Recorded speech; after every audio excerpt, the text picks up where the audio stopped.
Okay, so this is an etrog. When we choose an etrog, our etrogim that we get are kosher, but we like to get them as beautiful as possible because the Torah says hadar, which means mehudar and beautiful. This is the oketz, the stem, and this is the pitom, the tip. To make it beautiful is when the oketz and the pitom are aligned as straight as can be. Okay, when the pitom is elevated, and the little marks that come from leaves that kind of were whipping against it during the windy season, they're less of them. These actual bumps, these grooves, make it beautiful. And we'd like it to be more yellowy, but a waxy kind of a yellow to be beautiful. Okay? So if I would compare this etrog, if you hold this etrog, and let's say this one's more yellow on the side, okay? And maybe even a bit straighter, the oketz and the pitom. Right, so I'd say that this one is a bit of a winner over that one, more muhuda.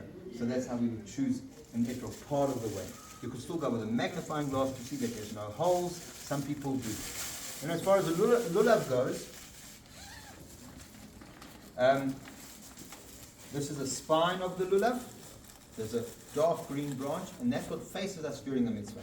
While it faces us, the hadassim, the myrtles, go on the right, and the aravot, the willows, they go on the left, obviously out of the packets. Until Yom Tov, we'll keep these packets in the fridge so that they could remain as fresh as possible for as long as possible. Can you remind us what they'll represent? What they represent, according to the Midrash, the etrog has got a taste and a smell that represents Torah and mitzvahs. Torah is taste, it's time, it gives reason, and mitzvahs spread far, right? So that's the etrog. The lulav comes from the date tree, which has got taste, so it's got Torah, but it doesn't have a smell, it doesn't have mitzvahs.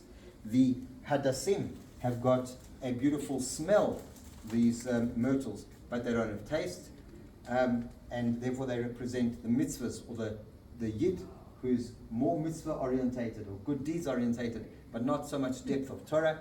And the willows, actually, they don't have either. They don't have the taste and they don't have the smell. That's also why maybe naturally they willow soonest, because they don't have anything. But on the last day of Sukkot, they become the winner, because that's what we use for Hoshana Rabbah.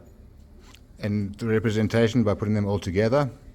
Representation is that all Jews need to come together, whether they are the Torah Jews, or more Torah Jews, or more mitzvah Jews, or even Jews that have none, but they're Jews.